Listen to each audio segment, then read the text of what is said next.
Yo, Champagne Sharks, how's it going? One thing I've noticed, because I spend a lot of time on YouTube these days, just looking at what other people do and all that. And one thing I noticed, there is so much beef on YouTube. Like YouTube is its own closed ecosystem where it's just people comment on other YouTubers. There's YouTube history. People dated other YouTubers, got flued out to see YouTubers, beef with YouTubers, been to their houses and then fell out and then make fun of each other's houses. Swirler community, the Manosphere community, all these people just beefing with each other. It's funny, man. I mean, it's just I don't know if any of y'all are really into like YouTube, but the more I'm on here and using it, it's a really funny world, man. ABX, what's going on? Yeah, hey Adidas, how you feeling? I feel like it's been a while since I seen you in live stream. I'm going to sleep soon. I'm like super tired, but I just wanted to get it in real quick. Oh, no, just in general, like I just watch like um there's just a lot of response videos to response videos to response videos. Like take your pick. Just take your pick. There's like a ton. I saw Crystal and Carolson was beefing with some white lady who used her to boost her viewer count. Now the white lady's doing better. I saw like the 5150 people were beefing and they stopped beefing, but their beef caused like a whole sub universe of response videos and commentary videos to their beef. It's just I mean, like take your pick. Any given day, there's 200 or 300 YouTubers beefing and making reply videos to each other. I just find it funny. That's all. It's not anything noteworthy. It's not hot, fresh off the presses gossip. I don't want to build it up and disappoint you, but um, here's some interesting stuff, real quick. Um, I did that whole video collecting all the receipts I could find about Black Lives Matter, and The Economist had the number up to 10 billion at some point, which was a crazy number, but by their best guess, that's what they put together. And now we have an official number uh, on one hand, it's a lot less than we first thought, which I guess that's good. But on the other hand, it's still pretty high and it's official. But um, Associated Press exclusive, Black Lives Matter opens up about its finances. So the foundation, widely seen as steward of the Black Lives Matter movement, says it took in just over 90 million last year, according to a financial snapshot shared exclusively with the Associated Press. The Black Lives Matter Global Network Foundation is now building infrastructure to catch up to the speed of its funding and plans to use its endowment to become known for more than protests after Black Americans died at the hands of police or vigilantes. Quote, we want to uplift Black joy. There's that phrase again, and liberation, not just Black death. We want to see Black communities thriving, not just surviving. Um, yeah, this marks the first time in the movement's nearly 8-year history that BLM leaders have revealed a detailed look at their finances. Now, I mean, these stories were not covering the 10 organizations out of the 40 that, were breaking or, divesting from them. So I think they're just under a lot of pressure. But check out Jared Ball's interview with representatives of the 10 chapters. It's pretty enlightening. You know, a lot of the local chapters be getting it in, and are doing the work. So I don't want to slander all of Black Lives Matter, especially the local chapters, but the local chapters are as fed up as everyone else and asking the same hard questions that we ask over here. So, what I tell you is to watch that. It's pretty good, but they spent like a couple of million, maybe one or two, I think 2 million on like local spending, especially after I think it's what I read, but out of like that's still like 83 million left. That's just like the cost of doing business. Last year, the foundation's expenses were approximately 8.4 million. That includes staffing, operating, administrative costs, administrative costs, along with activities such as civic engagement, rapid response, and crisis intervention. Yeah, so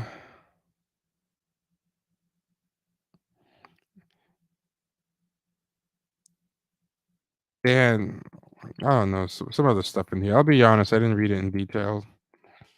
I read it at some point, but I'm kind of get bored. I'm kind of getting bored with them too because I feel like no one else cares. So I kind of give up. Yeah, it's only like a handful of us, doing weird stuff like this on YouTube and these alternative medias on social media and stuff who care. But the rest of the world seems to be like that Soul of a Nation special last night. They're just in blissful Votep land. So it is what it is. Hey, Outlook, how's it going? Chaotic Goods, how you feeling? Manu12. Yeah. Oh, without a doubt, YouTube is much better than network television. And I'm not even complaining. I just find it funny. I like a lot of the beefs. I'll be watching the beef reply videos myself. So don't think I'm like, bashing because I'll be entertained by them. So I'm part of the I'm part of the problem in that case. Yeah. But I found that funny. Here's a little video I thought was interesting. Yeah, it's better than Prestige TV too. Prestige TV when it's good, it's still very good, but it's it's not good anymore. Most of it is just it's like network TV but with cinematic trappings now, you know. Hey Dee Dee, how you doing? How you doing? So let's see. That I was gonna pull this up real quick, but my computer's uh computer's freezing. Hope it doesn't crash. Am I frozen or what? Am I frozen to you guys? Because my screen is frozen, but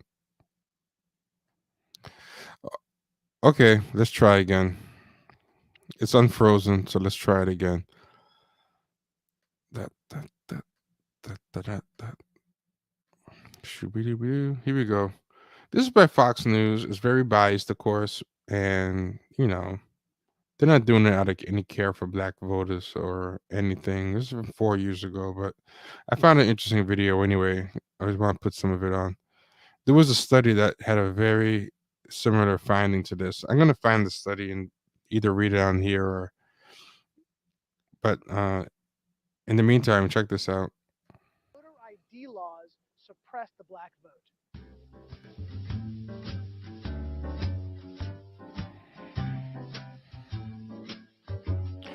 I was wondering what Opinion on voter ID laws?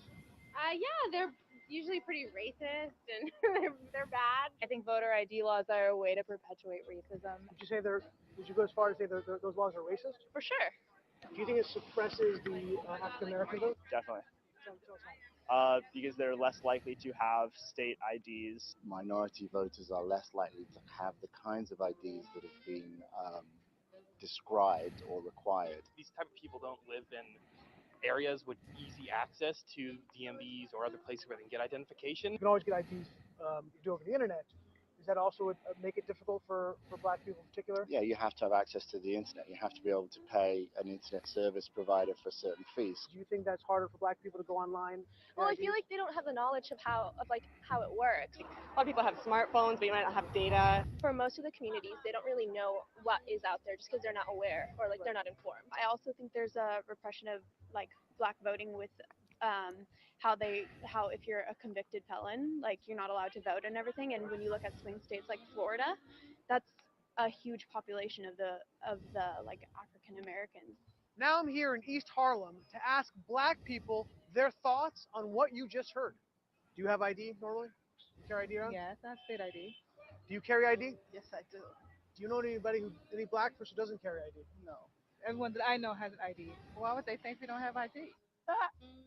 That's a lie. Why would they say that? Do you have ID? Yes. Because I have my ID and my friends have their ID. So like we know what we need to carry around. Everybody that I know have ID. Like that's one of the things you need to walk around with New York with an ID. Do you know any black adult who does not have ID? No, I don't. Is it a weird thing to even say that? Yes, it is. What is this? Some type of trick candy cameras? I know, right? That's the only thing I brought with me. Yeah, I don't know how I feel about this. Like, now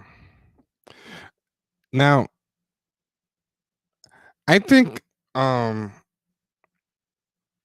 think the voter ID laws like are racist, but I think the ID is a lot of the times a pretext to hold up and harass,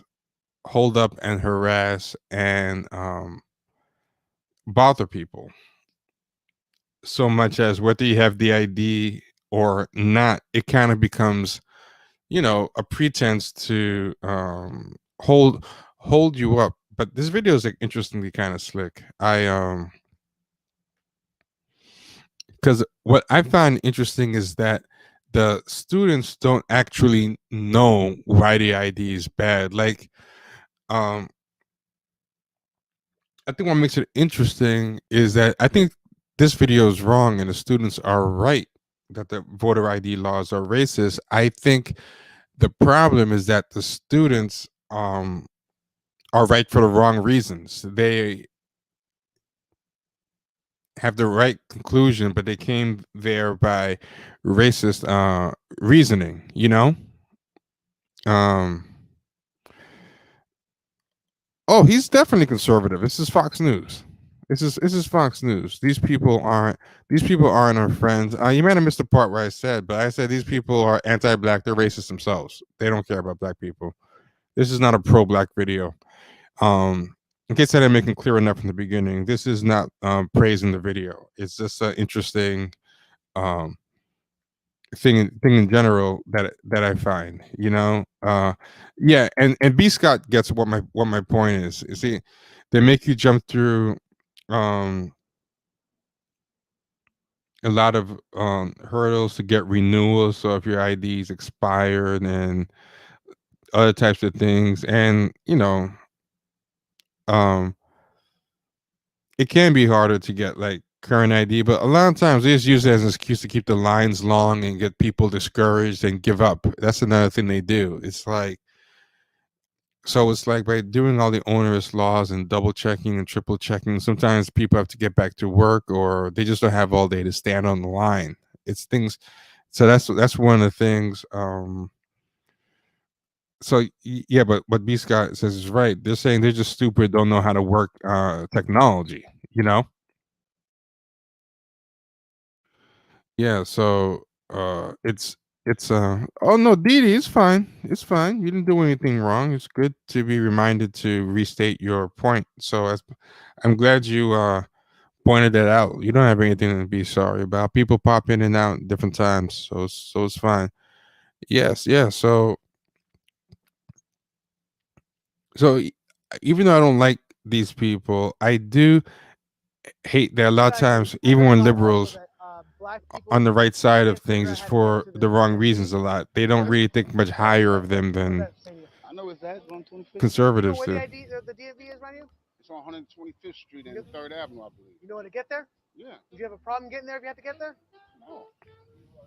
I know these sound like silly questions. You And know how to get the and now they're probably gonna to show them get a there? video. No problem. I haven't seen this in a Okay. while, but if I remember correctly, they I'll start cover a showing them lot the that video black of what the white people, liberals said poor about black them. people have no access to the internet, can't figure out how to use the internet. That's that's just stupidity, honestly. Everybody has access to the internet. Even a little kid can figure out how to work the internet. I had access to the internet for years. Now, what's funny about this is that Joe Biden said something similar recently about black people don't know how to use the internet. Exactly. I do it at work. So of course I know how to use it. My kids know how to use it. They all have iPads, iPods, whatever. Your phone has data? Mhm. You can access the internet with Unlimited. unlimited data. I use my phone as a hotspot. What does that say to you for the people who have this perception of black people?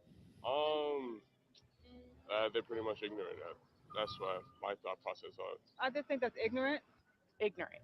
Ignorant. That's the word Very, I'm hearing very a lot. ignorant. Ignorant. Very, very ignorant. Does it sound So racist for somebody to say that? Fox News is such trolls. Oh, they are the biggest trolls. I can't stand them. But sometimes liberals make it too Maybe easy a for little bit them. of racist in it, but like I said, I think it's more stupidity and ignorance. Judging somebody like, what, you judging them because they black? So You know, this whole liberals are the real racists. One thing I love about American discourse is as long as you can prove that the other side is racist, somehow that makes you not racist. You know, like if you can prove the liberals are racist, I don't know what they're supposed to prove about the Republicans, but I guess it's supposed to prove. You are who you say you are. Are you cool? Love showing my ID. You had no problem with that? Nope. Would you have a problem if when you go to vote, if they say, "Could we please just see your ID to make sure you are who you say you are"? Do you have an issue with that? No. Well, that's the thing. It's not just about quickly show who. In order to vote? I don't think so. No. Would you have an issue if there was a rule saying you got to show your Anyway, ID before you vote? I don't think anything else really comes out of it, but yeah, like that video annoyed me. But there was a study. I don't have it handy now. The guy who sent it to me, I could ask him to send it to me again. But basically, the thing in the video was I mean, not a video. It was a study showing what white liberals of black people, and it was these are people who didn't fancy themselves. Oh, this is it. I found it. I don't have to wait for the person to send it to me.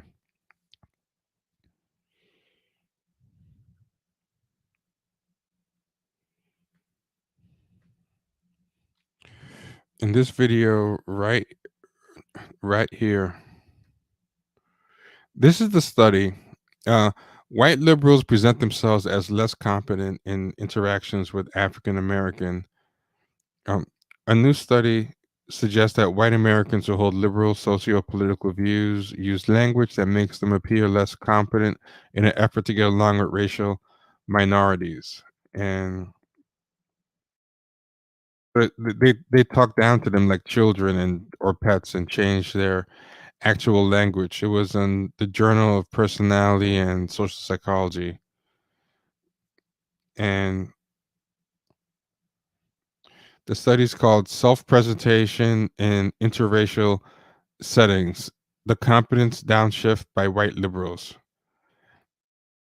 They analyzed a bunch of 74 speeches delivered by white candidates over a 25-year period. Approximately half were addressed to mostly minority audiences at a Hispanic small business roundtable discussion or a black church. Then they paired each speech delivered to a mostly minority speech with the comparable speech delivered at a mostly white audience. At a mostly white church or university, for example, the researchers analyzed the text of these speeches for two measures: words related to competence, that is, words about ability or status, such as assertive or competitive, and words related to warmth, that is, words about friendliness, such as supportive and compassionate. Warmth related to intention toward others, and competence related to the ability to carry out those intentions are two fundamental dimensions of how we see others and portray ourselves in social interactions. Stereotypical portrayals of Black Americans generally show them as being less competent than their white counterparts, but not necessarily less friendly or warm, Dupree explains. The team found that Democratic candidates used fewer competence related words in speeches delivered to mostly minority audiences than they did in speeches delivered to mostly white audiences. The difference wasn't statistically significant in speeches by Republican candidates, though, quote, it was harder to find speeches from Republicans delivered to minority audiences. So they actually had less data to work with in general. Dupree notes there was no difference in Democrats or Republicans' usage of words related to warmth. It was really surprising to see that for nearly 3 decades, Democratic presidential candidates have been engaging in this predicted behavior. And they did even more experiments after, and then after,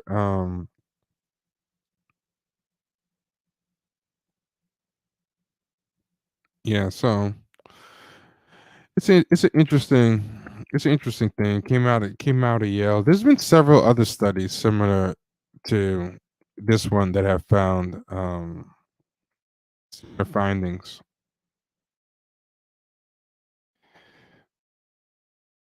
That's the name of it. Self-presentation in interracial settings, the competence downshift by white liberals. I'm going to read it at some point. I just haven't yet.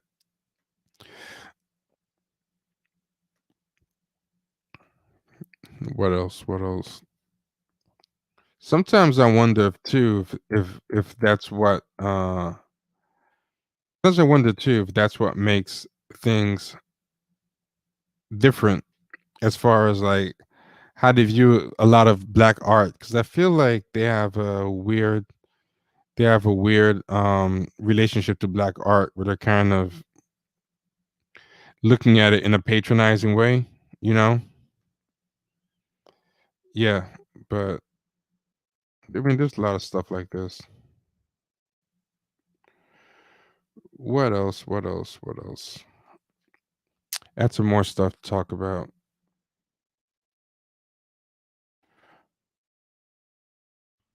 Not looking at the screen, so let me see what you guys are talking about.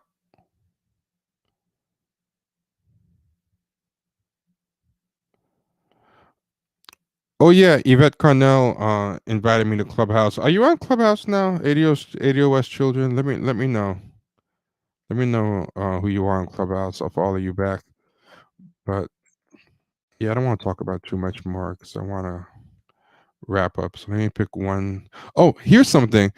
Um, this is something I call monkey's paw justice, and I don't know if y'all know what a monkey paw wish is, but a monkey paw wish is something that's dates back a long time in horror fiction and ghost stories and stuff. And it's this idea of you go to some place with weird curios and trinkets and stuff of magic, and one of the things that'll be there is an open monkey's paw. In the monkey paw, you hold it and you make a wish. And when you make the wish, a finger of the monkey paw shrivels up. Um, so if the paw has 4 fingers, you make 4 wishes, and each time the finger shrivels up for 1 wish, 2 wish, etc. But what happens is the wish will always be delivered with a twist, you know. So um like in one of the monkey's paw stories, I saw like the guy wishes for his wife who died in a car accident to come back, and then she comes back, but she comes back as a corpse. She um she didn't come back um to life like she was. She clawed out of the ground and was decomposed and everything, and she's now like a putrid zombie. And it's just little things like that. And white people do that a lot with stuff where they come at you with monkeys. They do things like they're doing them for you, and then and that's gonna be a running theme. We're gonna talk about over time, like monkey's paw stuff, because this is, as the examples come up, I'm gonna talk about them either on the podcast or here. Also, if you enjoy what we do, go to patreon.com/champagne sharks, become a patron, $5 or $10 a month. If you're already a $5 or $10 a month patron, consider going to patreon.com/champagne sharks to become an annual member and get a 10% discount. You can also support us in other ways just to help us get more equipment, pay off our student loans, and all that good stuff by going to Venmo or Cash App and contributing to payment to at Cash App, same handle at Cash App, at Venmo or Cash App. Sorry, no, I said at Cash App, at Champagne Sharks. Contributing to at Champagne Sharks at Venmo or Cash App, or hit the super chat or PayPal at Patreon. I'm tired. I told you I was tired. Um, Let me just put it up here. Hit the super chat if you're enjoying the stream. Like, comment, share, and subscribe. PayPal, champagnesharks at gmail.com. Venmo or Cash App at Champagne Sharks. Or you can go to patreon.com/champagne sharks and become a member there. If you're already a member, consider upgrading for a 10% discount to the annual membership. There's the pitch. We're done. And it's going to be scrolling on the bottom, but this is what I wanted to talk about. This is the monkey's paw justice. Amy Cooper, who falsely accused black bird watcher, has charge dismissed. And the guy Christian Cooper, who was accused, he himself said he didn't want to press charges or press it, So I put part of this on him. He wrote like a Marvel comic about us, did some kind of bullshit. But when it came time to actually follow through on this woman who basically tried to get him killed, he was on some kumbaya, turn the other cheek. I don't want to hurt her type of thing. But on top of that, now she's threatening to sue people who defame her and stuff. So she's not sorry at all. So this is what happened. This is what I thought was really interesting. At a hearing in Manhattan Middle Criminal Court, a senior prosecutor asked the judge to dismiss the single misdemeanor charge against Mrs. Cooper, falsely reporting an incident, and the judge agreed. Miss Cooper had faced up to a year in jail if convicted. The resolution of the case without a trial or a guilty plea was for an anticlimactic ending to an incident that had provoked intense discussions across the country about how black people are harmed by false reports to the police. The prosecutor, Joan Lucy Oban, said Mrs. Cooper had participated in 5 therapy sessions that focused in part on how racial identities shape people's lives. So they gave her like some white fragility type, racial anti-racist therapy. They gave her some like a seminar, some Ibram Kendi type stuff. Uh, some watered down, probably pop critical race theory, not the real critical race theory, but the bastardized neoliberal version.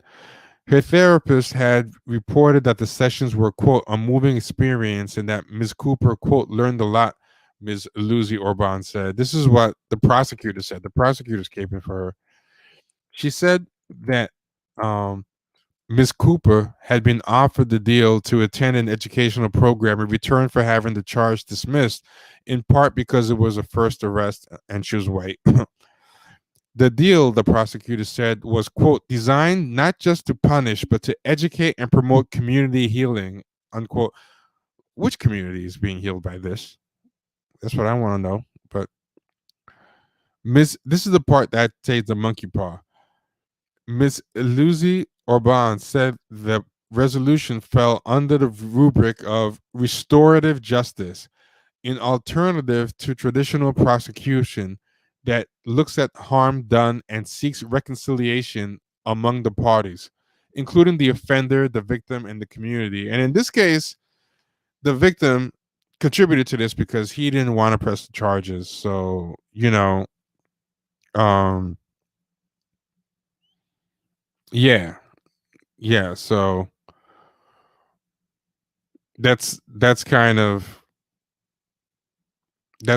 how it goes, you know. Um, some people say she got lenient treatment because she was white and whatever. And here we go. For his part, Mr. Cooper has been reluctant to speak about Mrs. Cooper, for whom he has shown compassion. In an interview with the New York Times shortly after the encounter, Mr. Cooper said that while he was not excusing Ms. Cooper's racism, quote, I don't know if her life needed to be torn apart. Like, oh, shut up. You know? Um, yeah, so meanwhile, she threatened um call the police and tell them. This is what she said. There's an African American man threatening my life. So she explicitly said, I'm going to point out that you're African American on the phone and say that you're threatening my my life, you know? Um Now, this is part of the problem, right? She was going to be charged with a bunch of stuff, but prosecutors faced the problem. Mr. Cooper declined to participate in the investigation, saying Miss Cooper had already paid a quote unquote steep price. You know, she lucked out. She got the right one for sure. She definitely got the right one. So 5 sessions fixed the fact that 5 sessions was all it took to make it clear that everything is all good. 5 sessions. I forgot where it appeared in this, but somewhere in this it appears. The lawyer says, on top of everything else, anybody that says anything bad about her, they're going to sue them. On top of that, so she's not promising to be forgiven, being forgiving herself. Um, it might have been a different article, but she basically said, "Yeah, I got off easy, and let y'all know if y'all say anything bad about me, I'm not turning the other cheek. I'm gonna sue you for libel and slander and all that good stuff." So yeah, but I guess he got to turn the other cheek and get that sense of moral superiority, get that old good time religion, right? Whatever. It's that's why I don't want to cape for a lot of people anymore. You know, not saying that I was doing it to cape for him. No, I don't watch Law and Order. I'm not really interested in it. Was it good? Yeah, great question. Who paid for the therapy sessions? Anti-racist Amy. Also, who got paid for the therapy session too? That's gonna be a good one. Yeah, but that's what I mean about the monkey paw. I say the monkey paw. What they used as the excuse to let her off is things that black people asked for. They said, "Hey, you want white people to get educated on black people's traits? You know, it's about educating them." Well, guess what? We're implementing it. We're implementing it with this lady. You know, restorative justice instead of prison time. You guys are and prison abolition, right? You guys are like, this is not what they had in mind. That's like a low key troll. That's what I mean by monkey's paw. So they're implementing what you said you want, but not the way that you want it. Just like the monkey paw implements the wish you want, but not in the way you intended. So I thought that was a real troll. All their stuff that they put in there. This is for community healing. We're looking for ways outside of traditional punishment. Like when else do you care about this stuff? You know, this is more was brought up for communities that are traditionally over policed and wrongly prosecuted all the time. It wasn't brought up and meant in intention for her. You know what you're doing. You're trolling. That's that's an extra level of disrespect, but at the same time, um that Christian Cooper guy, he wasn't helping him his own case. He's part of the problem too. Sorry to say, but he's part of the problem too. Not gonna let him off the hook. He's part of the problem, and um, I still want to get mad and protest and speak out about this type of stuff, because whether he does or not, he's making it harder for us out there. Because you're just gonna kind of embolden them to keep doing this. You need to be made an example of. This isn't just about you, Christian Cooper.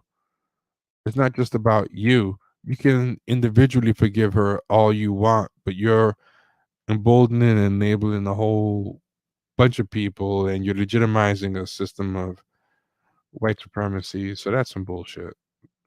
That is some bullshit. But yeah, I just thought that was a low key slick monkey's paw diss that they did. We're gonna give you what you want, and this is gonna be our first example of doing it. Yeah. So, whew, bunch of bullshit. Last thing, last thing. Then I am going to sleep. I'm taking my CBD and knocking out. Hey, 82 Atlantic, how's it going? And I want to thank everybody who's been contributing. It's been very, very helpful. You've been helping us get a lot of stuff. Uh, one thing I want to get next, I want to get a power book so this computer can stop crashing all the time. Even though it hasn't crashed in a while, thankfully. But if anybody knows anything better, because I feel like I get Mac just because I'm told that's what you're supposed to do for audio visual. Plus, it gets no viruses. But I'm thinking about switching back to a PC. It's probably more affordable too. I don't know. But if anyone has suggestions, please let me know, because I do want to get a new computer. This one's not even that old. I just think all the streaming, all the podcasting, all that stuff is just crashing this thing all the time. Yeah, white people already experience restorative justice. It's just a fu. It's just a finger to your. Yeah, we're gonna give you what you want. We're gonna give it to you in this effed up way. Hey, isn't this what you want? This is restorative justice, guys. Like, it's those words that really bother me. That they threw all that in there, and they threw stuff about community, and they don't take these type of word salad activists seriously, and it shows. It really shows. Oh yeah. So anyway, this is the last thing. I got sidetracked. This is the last thing. I thought this was a funny uh thing that kind of shows how useless a lot of the pop activism, pop theory is. Yeah, transformative was another word that they use. Like, and Rob makes a good point. Like, it can't be transformative if that's the status quo. Like, it's only transformative if it's helping people who would have been unfairly railroaded before. But yeah, taking white women in face, it's about as transformative as Emmett Till, basically. You know, it's like saying Emmett, like what happened to Emmett Till was transformative, or that's different from that somehow. Um, Someone saw this. It was adapted from something called ccrweb.ca in Canada. Someone, Sylvia Duckworth, the wheel of power privilege, and it's an easy peasy wheel to let you know how much privilege you have. It's like a formula. So each one, so the closer you get to the inside of the wheel, it's the closer you get to the inside of the wheel, you have power and privilege. And also, they use power and privilege interchangeably. And what's funny is they're not the same thing. I could have a lot of power in the situation, and no, I could have a lot of power in the situation. Let me put it the other way around. I could have a lot of privilege in the situation, but not have a lot of power. Like, for example, I might live in my landlord's building. I might be a guest in your house, and you give me all types of privileges. I have the privilege to, you know, enter the upstairs kitchen. I have the privilege to enter the attic. I have the privilege to use your computer. I have a privilege for a lot of stuff, but I have no actual power. If you decide to throw me out, I'm ass out. Privilege is very different than power. But white people like to keep that interchangeable and confused. That's why white people like to talk about white privilege, because um, they'll be willing to give up privilege to shut you up if that allows them to keep power. And if by giving up privilege they give it to you, and exchange for you not asking for power, that's even better. So it's like, hey, I have power, and with power, I have the right to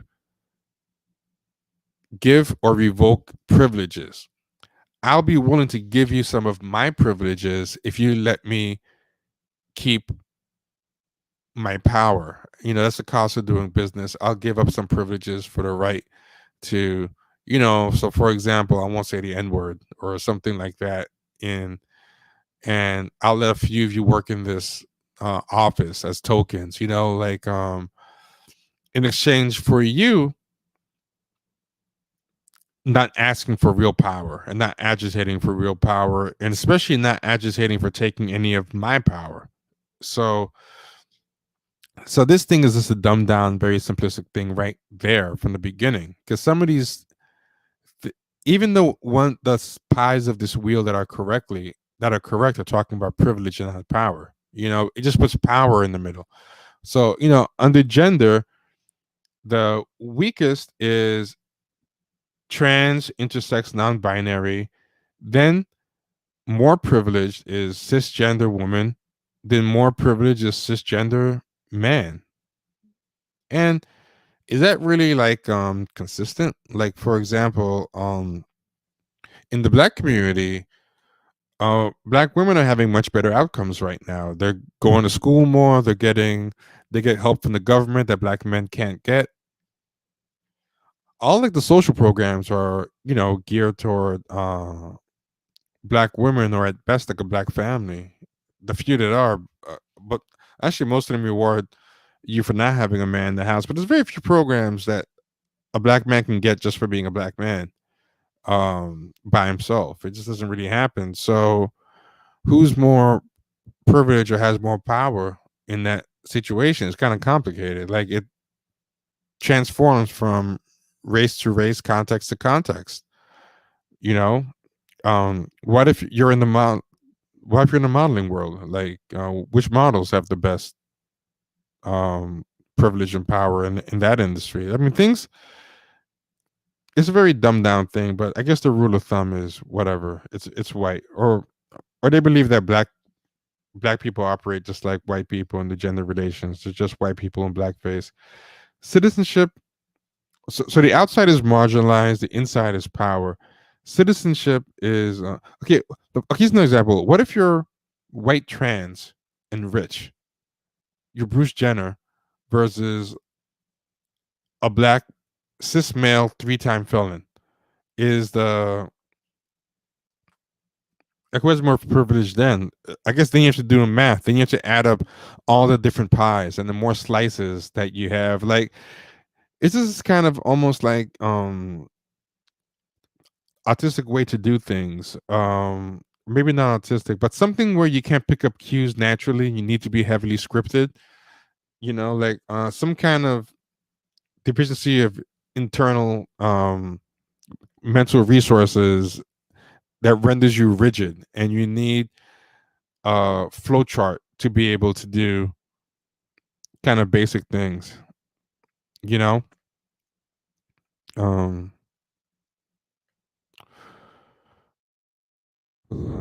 what's in the comments?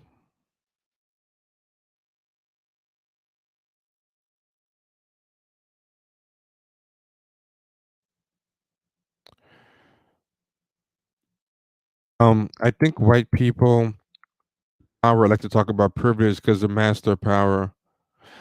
Yeah, I mean that's why I said I don't know why you put the in front of there. I don't know if you respond to someone else, but that's exactly what I said. They like to talk about privilege because they'd rather give up, and it keeps you from focusing on the power, and they don't have to give up the power. Or I don't know if you're responding to someone else. Maybe I don't know. Maybe I wasn't clear, but yeah, I mean that's what I spent the last couple of minutes saying. They're not the same. They're not the same thing, and the social justice people confuse them, but they also confuse them too. This is one of the reasons why they confuse them, not because they're stupid or don't understand. The reason why a lot of these social justice types do is because it's a dual-edged deal, right?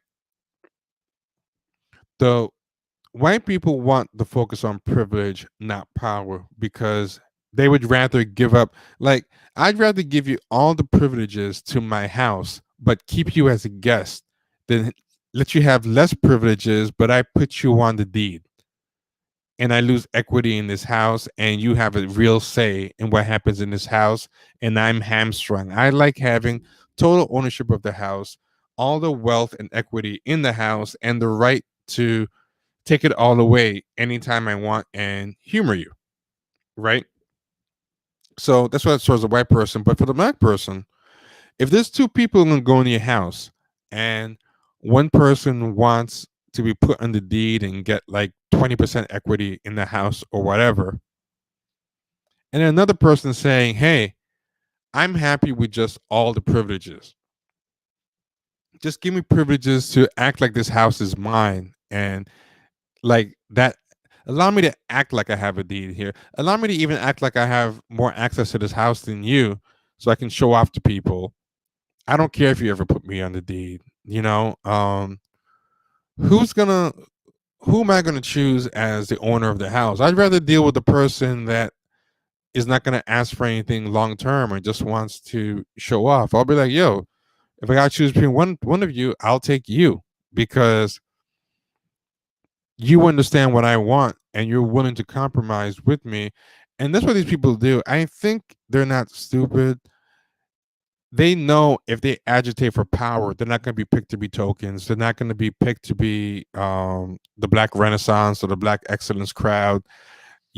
By they're offering white people a service, and we're like, we're going to frame this in the way that you prefer and act like we're taking you to task, and it's a charade. And you can also act like you're getting taken to task too and make a big show of it, but we're both going to pretend that you're being taken to task, and we both get something. You get to keep all your power, and I'm a kind of guy that's happy with privileges. I'm just want to floss like I'm rich, you know um yeah. So somebody put, okay, Colonel, Colonel, I understand. Yeah. But yeah, so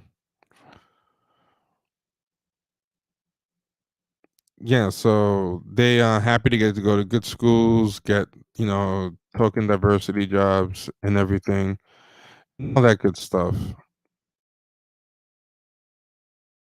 uh yeah, I see what you're saying, Colonel. I still think that's what I was saying, but it doesn't matter. We're saying the same thing. I don't know. Something about just triggers me. Like, something like when people like respond to you to say I just, that, I don't know. It just, maybe I overthink things. Who knows? But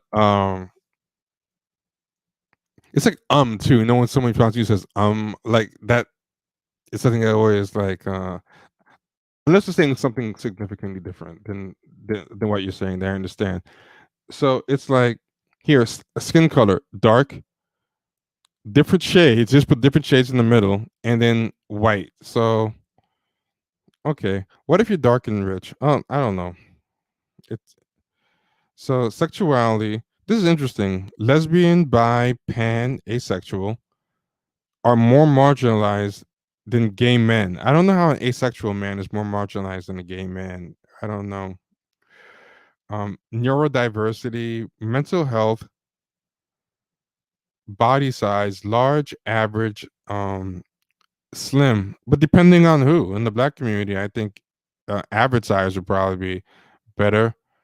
Um, I don't know, but this thing kind of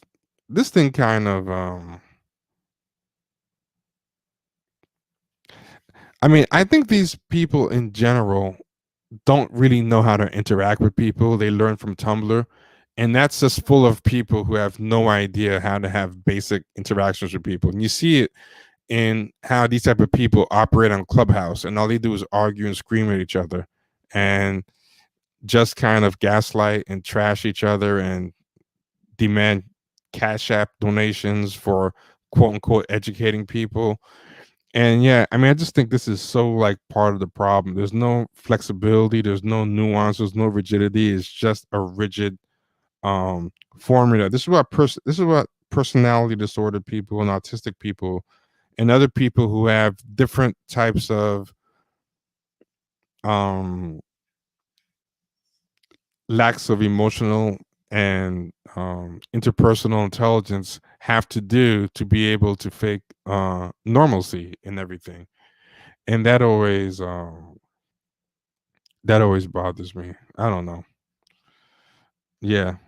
So yeah, I mean that's basically it. Don't really have much else to say. Um yeah, so that's basically yeah. Someone who doesn't interact with people in real life, or the people they Cullen Ellen's cool. It's cool. It's all good. It's not a big deal. Uh yeah, it's all good. They'll Yeah, but everyone who's been here, thank you. I always appreciate all of you. All of y'all are good people. And thanks for coming out. Thanks for chopping it up with me. And yeah, we have some more guests coming. We just had trouble scheduling them, but it's been all my fault. But man, we have some really good guests coming. If you like the ones that we had, then you'll definitely like the ones that we have coming up for sure. And yeah, go to champagnesharks.com too. That has all links to everything, including the merch. You definitely want to check out our merch, the mugs, notebooks, all that stuff. Yeah, go to champagnesharks.com and give it a look. All right. Everybody, be good. Take care. Night.